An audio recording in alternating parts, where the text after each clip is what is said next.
हरे कृष्णा। मार्गशीर्ष माह महतम में इसके पहले के अध्याय में नंदराज जी कलावती और व्रजभानु के संबंध की बात राजा भनंदन से करते हैं। तब राजा ने क्या उत्तर दिया वो सुनिए। राजा भनंदन कहते हैं, ब्रजेश्वर, संबंध तो विधाता के वश की बात है, वह मेरे द्वारा साध्य नहीं है। ब्रह्मा जी ही संबंध कराने वाले हैं, मैं तो केवल जन्मदाता हूँ। कौन किसकी पत्नी या कन्या है, इसे विधाता के सिवा और कौन जानता है। अगर विधाता ने ही मेरी पुत्री को व्रजभानु की पत्नी होने की बात लिखी है, तो वह तो पहले से ही उनकी पत्नी है। मैं फिर कौन हूँ जो उसमें बाधा डाल सकूँ, और दूसरा भी कौन उस संबंध का निवारण कर सकता है। नारद, ऐसा कहकर राजेंद्र भनंदन ने विनय से सिर झुकाकर नंदराज जी को आदरपूर्वक मिष्टान भोजन कराया। फिर राजा की अनुमति लेकर ब्रजराज ब्रज को लौट गए। जाकर उन्होंने सुरभानु की सभा में सारी बात बताई। सुरभानु ने भी यत्नपूर्वक नंद जी और गर्ग जी के सहयोग से सादर इस संबंध को जोड़ा। विवाह काल में महाराज भनंदन ने गज रत्न, अश्वरत्न, अन्य रत्न व मणियों के आभूषण आदि बहुत सारा दान भी भेंट स्वरूप दिया। व्रजभानु कलावती को पाकर बड़ी प्रसन्नता के साथ निर्जन और रमणीय स्थान में उनके साथ विहार करने लगे।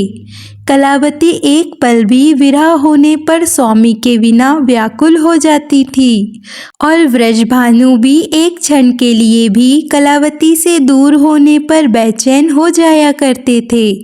वह राजकन्या पूर्व जन्म की बातों को याद करने वाली देवी थी, माया से मनुष्य रूप में प्रकट हुई थी। व्रजभानु भी श्रीहरि के अंश थे और कलावती को पाकर बड़े प्रसन्न थे।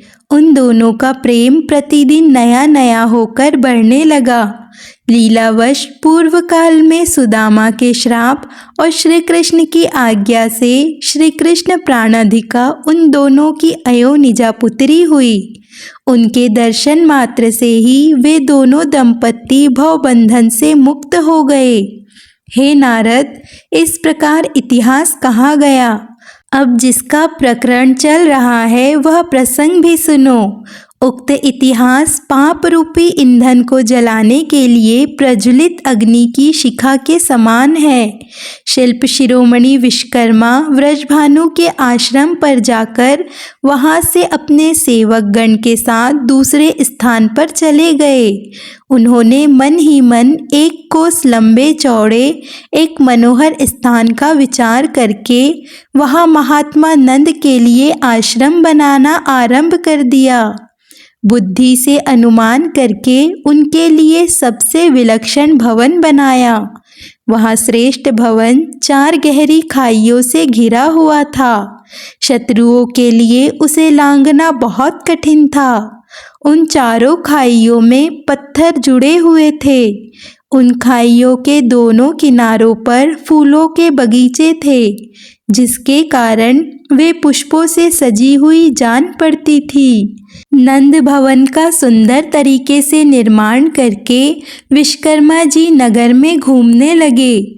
उन्होंने तरह तरह के मनोहर राजमार्ग वहां बनाए। रक्तभानु मणि की बनी हुई वेदियों और सुंदर पत्नों से वे मार्ग सुशोभित होते थे। उन्हें आर पार दोनों ओर से बांधकर पक्का बनाया गया था, जिससे वे बड़े मनोहर लगते थे। राजमार्ग के दोनों ओर मणिमय मंडप बने हुए थे, जो कि वैश्य के वाणिज्य व्यवसाय के उपयोग में आने लायक थे। फिर वृंदावन में जाकर विश्वकर्मा जी ने सुंदर गोलाकार और मणिमय परकोटे से युक्त रासमंडल का निर्माण किया, जो सब ओर से 1-1 योजन बड़ा था।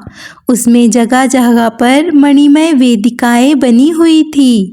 मणिसार रचित 9 करोड़ मंडप उस रास मंडप की शोभा बढ़ा रहे थे। वे श्रृंगार के लायक चित्रों से सुसज्जित और सैयाओं से संपन्न थे। तरह तरह के फूलों की सुगंध लेकर बहती हुई वायु उन मंडपों को सुगंधित करती थी। उनमें रत्नमय दीप जला करते थे। स्वर्णमय कलश उसकी उज्ज्वलता को बढ़ा रहे थे। पुष्पों से भरे हुए बगीचों और सरोवर से सुशोभित रास स्थल का निर्माण करके विश्वकर्मा जी दूसरे स्थान को गए। उस रमणीय वृंदावन को देखकर बहुत संतुष्ट हुए। वन के भीतर जगह जगह एकांत स्थान में मन बुद्धि से विचार और निश्चय करने के बाद उन्होंने वहाँ 30 रमणीय और विलक्षण वनों का निर्माण किया और वे केवल श्री राधा माधव की ही क्रीड़ा के लिए बनाए गए थे। फिर मधुबन के निकट अत्यंत मनोहर निर्जन स्थान में वट वृक्ष के मूल भाग के निकट सरोवर के पश्चिम किनारे केतकी वन के बीच और चंपा के बगीचे के पूर्व विश्वकर्मा जी ने राधा माधव की क्रीड़ा के लिए पुनः एक रत्नमय मंडप का निर्माण किया। वह रत्नमय मंडप गोलाकार बना हुआ था। उसके भीतर रत्न निर्मित शैयाएं बिछी हुई थी, जिनसे उस उत्तम भवन के भीतरी भाग की बड़ी शोभा हो रही थी। उक्त सैयाओं पर अग्निशुद्ध दिव्य वस्त्र बिछे हुए थे। मालाओं के समूह से सुसज्जित होकर वे बड़े सुंदर लग रहे थे। पारिजात के फूलों की मालाओं के बने हुए तकिए उन पर यथा स्थान रखे गए थे। चंदन, अगरू, कस्तूरी और कुमकुम से वह सारा भवन सुवासित हो रहा था। नए श्रृंगार के योग्य और पारस्परिक प्रेम की वृद्धि करने वाले कपूर युक्त तांबूल के बीड़े अत्यंत रत्नमय पात्रों में सजाकर रखे गए थे। उस भवन में रत्नों की बहुत सी चौकियां रखी थी, जिनमें हीरे मोती जड़े हुए थे। मोतियों की झालर लटक रही थी। रत्नमय चित्रों से चित्रित अनेक रत्न सिंहासन उस मंडप की शोभा बढ़ाते थे। जिसके लिए जो भवन बने थे उन पर उनके नाम उन्होंने प्रसन्नता पूर्वक लिख दिए। इस कार्य में विश्वकर्मा जी के शिष्य और यक्षगण उनकी सहायता करते थे। मुने, निद्रा के स्वामी श्याम सुंदर श्री कृष्ण उस समय निद्रा के वशीभूत थे। उनको नमस्कार करके विश्वकर्मा जी अपने घर को चले गए। परमेश्वर श्री कृष्ण की इच्छा से ही भूतल पर ऐसा आश्चर्यमय नगर निर्मित हुआ।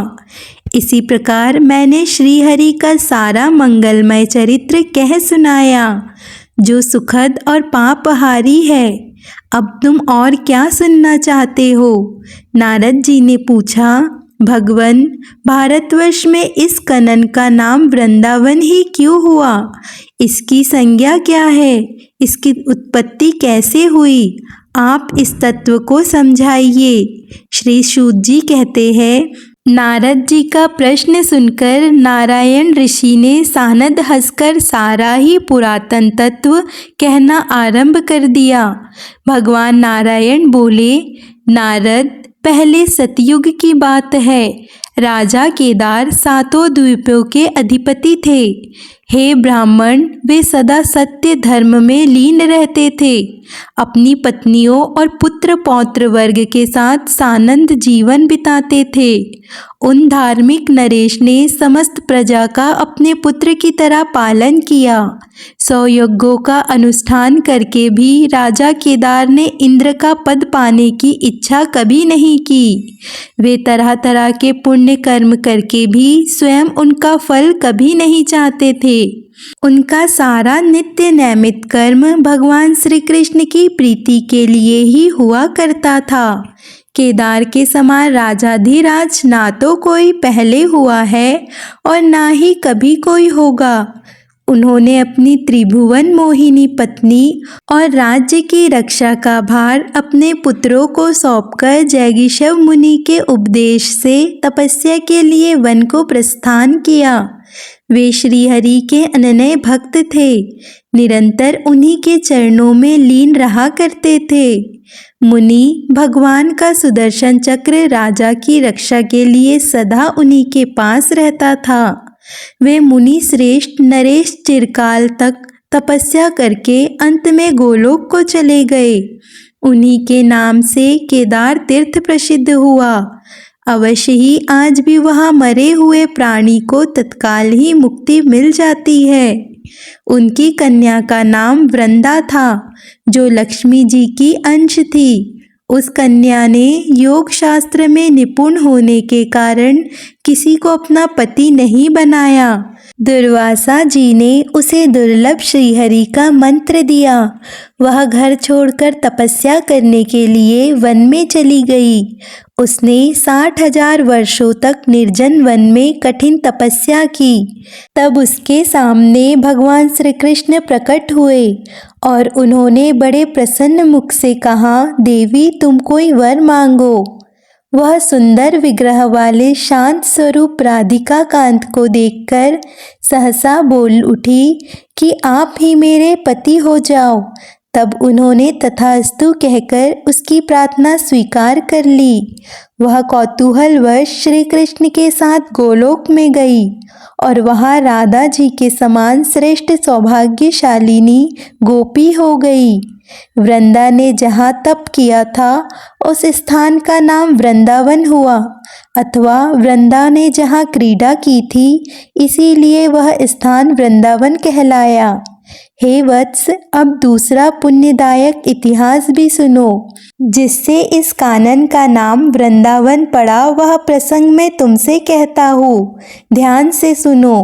राजा कुशध्वज की 2 कन्याएं थी। दोनों ही धर्मशास्त्र में ज्ञान में निपुण थी। उनके नाम थे तुलसी और वेदवती। संसार चलाने का जो कार्य है उससे उन दोनों बहनों को वैराग्य था।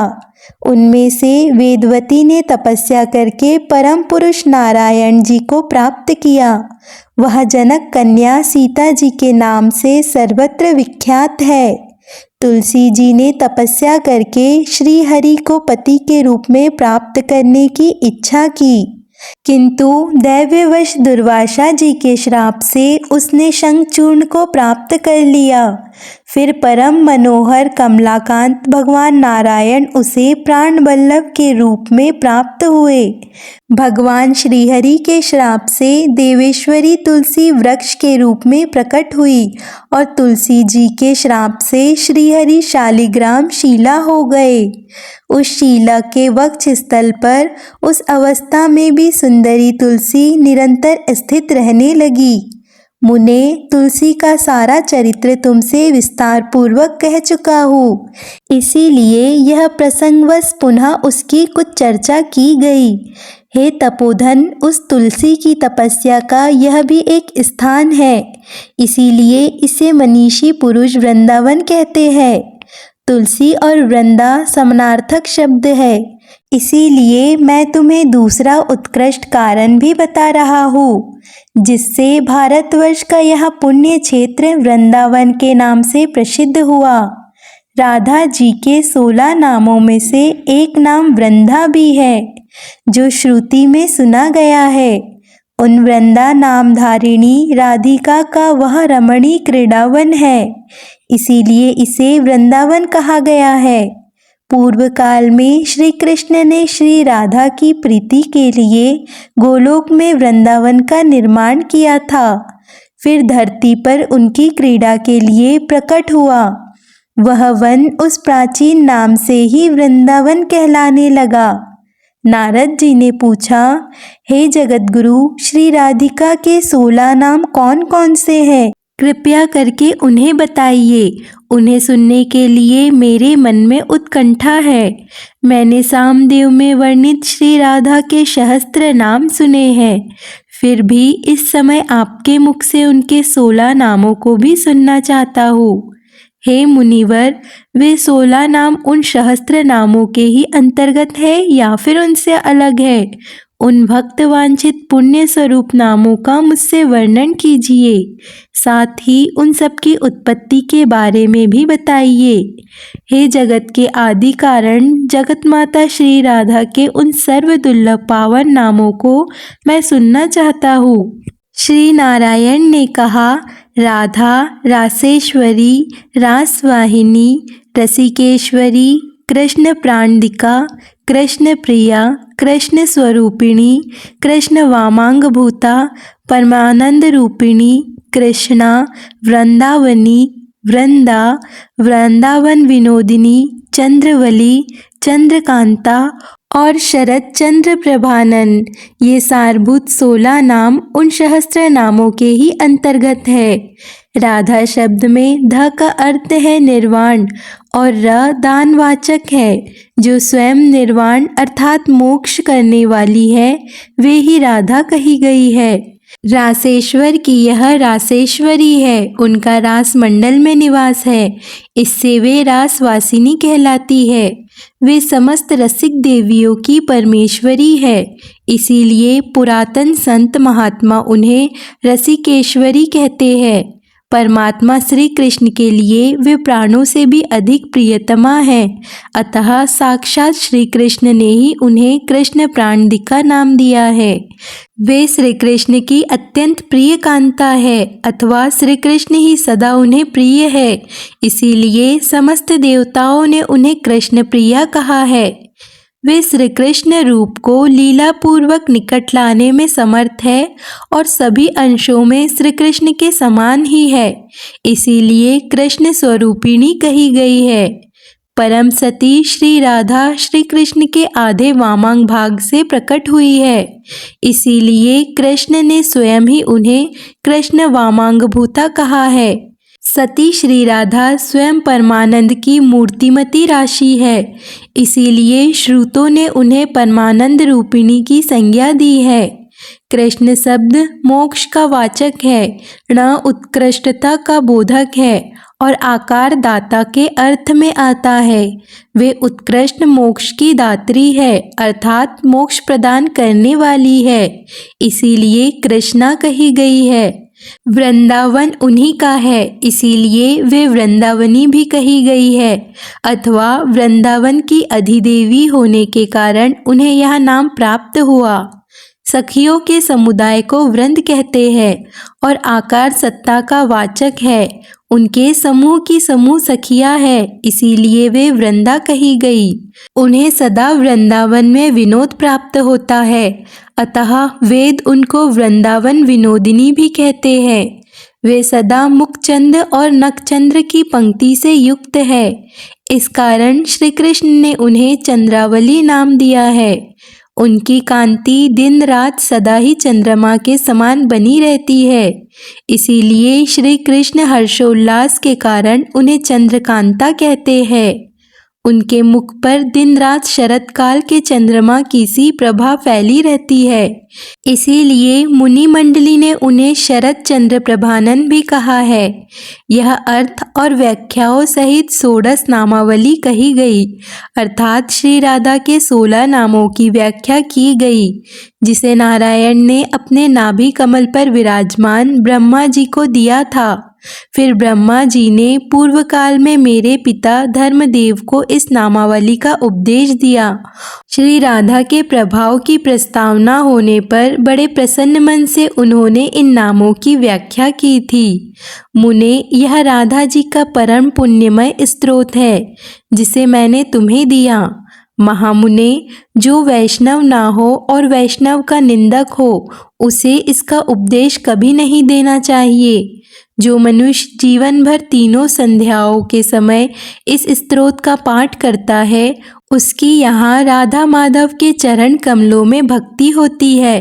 अंत में वहाँ उन दोनों का दास्य भाव भी प्राप्त कर लेता है और दिव्य शरीर और अणिमा आदि सिद्धि को पाकर सदा उन प्रिया प्रीतम के साथ विचरता है। नियम पूर्वक किए गए संपूर्ण व्रत, दान और उपवास से, चारों वेदों के अर्थ सहित पाठ से, समस्त यज्ञों और तीर्थों के विधि बोधित अनुष्ठान और सेवन से, संपूर्ण भूमि की 7 बार की गई परिक्रमा से, शरणागत की रक्षा से, अज्ञानी को ज्ञान देने से, देवताओं और वैष्णवों का दर्शन देने से भी जो फल प्राप्त होता है, वह इस स्तोत्र पाठ की 16वीं कला के बराबर भी नहीं है। इस स्तोत्र के प्रभाव से मनुष्य जीवन मुक्त हो जाता है। नारद जी ने कहा, प्रभु की सर्व दुर्लभ परम आश्चर्य स्तोत्र मुझे प्राप्त हुई। देवी श्री राधा का संसार विजय नामक कवच भी उपलब्ध हुआ। सुयज्ञ ने जिसका प्रयोग किया था वह दुर्लभ स्तोत्र भी मुझे सुलभ हो गया। भगवान श्री कृष्ण की विचित्र कथा सुनकर आपके चरण कमलों के प्रसाद से मैंने बहुत कुछ पा लिया। अब मैं जिस रहस्य को सुनना चाहता हूँ, कृपया करके उसका भी वर्णन कीजिए। मुने, वृंदावन में प्रातः काल उस अद्भुत नगर को देखकर फिर गोपों ने क्या कहा? तब भगवान श्री नारायण ने देवर्षि नारद को जो कुछ भी बताया वो आप अगले अध्याय में जरूर सुने। मार्गशीर्ष महात्म्य की सभी कथाओं को सुनने के लिए चैनल को सब्सक्राइब कर लीजिए और अगर आपको हमारी कथाएं पसंद आ रही है तो वीडियो को लाइक कर दीजिए। जय श्री राधे।